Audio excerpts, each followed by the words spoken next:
Bonjour à toutes et à tous, bienvenue avec nous sur Radio M pour l'essentiel de l'information et on commence par Bodj Badji Mourtal où des dizaines de citoyens se sont rassemblés pendant 3 jours devant le siège de la wilaya pour protester contre la pénurie de nourriture. D'après une vidéo diffusée sur les réseaux sociaux, les protestataires s'insurgent contre le silence des autorités et interpellent le président Tebboune pour un ultime recours. Le procès du journaliste Abdelmoundir Khaladi est reporté au 8 février au tribunal de Ziyadia à Constantine. 2 chefs d'inculpation sont retenus contre lui, atteinte à corps constitué et publication d'informations pouvant porter atteinte à l'intérêt et à l'unité nationale. Le ministre de l'Éducation, Abdel Hakim Belabed, a appelé mardi la communauté éducative à se faire vacciner contre la pandémie de Covid-19. Le taux national de vaccination du personnel de l'éducation est de 33% seulement. Dans cette 3e phase de campagne de vaccination, le ministre a appelé les personnels du secteur à faire preuve de civisme, d'un sens pédagogique et civique.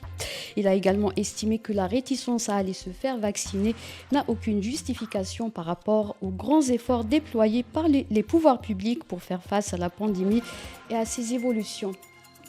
L'Algérie a appelé le Mali à un dialogue serein et réaliste avec la CEDEAO en vue de parvenir à un plan de sortie de crise qui tienne compte des exigences internationales et des aspirations légitimes du peuple malien. C'est ce qu'indique un communiqué de la présidence de la République publié mardi. L'Algérie a également mis en garde le Mali contre une transition longue telle envisagée par la partie malienne qui pourrait avoir des conséquences politiques, sécuritaires et économiques. Toujours dans le dossier malien, les membres du Conseil de sécurité des Nations Unies se sont réunis mardi pour discuter de la situation au Mali et la présence des paramilitaires russes du groupe Wagner. La France, la Grande-Bretagne et les États-Unis ont rejeté la transition de 5 ans envisagée par le Mali et soutenu les sanctions annoncées par la CEDEAO. La Russie et la Chine ont plaidé pour la non-ingérence au Mali.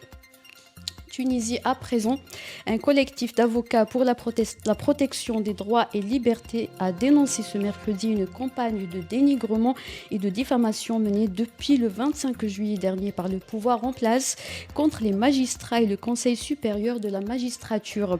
Le collectif a également accusé le gouvernement de chercher à s'approprier de manière illégitime les pleins pouvoirs.